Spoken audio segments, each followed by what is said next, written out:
de vous. Oui, je suis très contente. C'est pas un cheval facile à monter, non? Oui, il se tient un petit peu. Oui. Un cheval de cœur, non? Oui, j'aime beaucoup. Parlez un peu de vous, ça fait combien de temps que vous faites le métier? Je suis apprentie chez Monsieur Lerner depuis 3 ans et c'est que ma 5e course officielle. Comment vous avez fait parce que vous aviez un mauvais numéro dans les stades, comment elle peut partir assez vite? Bah, j'ai laissé prendre son galop et je me suis rabattue. Voilà. C'était facile? Oui, c'est assez simple. C'est bon. Et la première victoire qui compte, effectivement, on l'a félicite. Première victoire après 5 courses, ça reste quand même un ratio très bon. Puis bon, on l'a compris, hein, cette demoiselle qui monte finalement assez peu souvent, mais qui s'impose. Et c'est une juste récompense. On regarde donc le différé complet de cette course avec vos commentaires, Mario.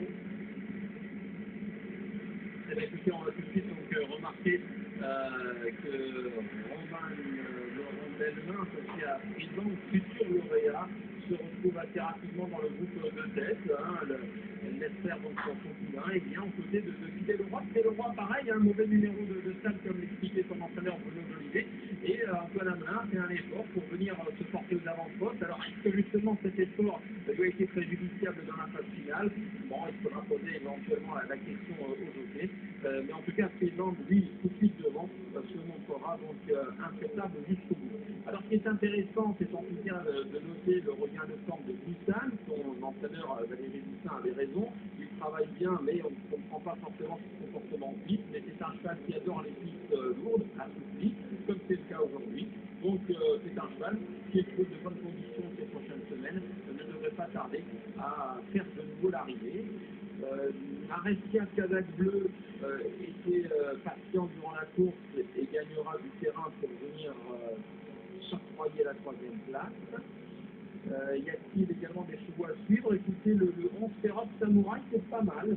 C'est pas mal, le numéro 11 associé à Roland Thomas, qui a longtemps été pointé en queue de peloton.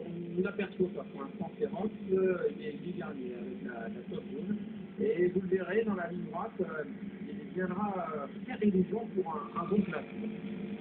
Alors nous sommes à l'église en face, pour l'instant, il y a présent, il galope librement, paisiblement. Il s'oxygène bien. Singapour Série est à son extérieur, on pouvait également attendre une bonne prestation de sa part sur cette distance et dans ce terrain.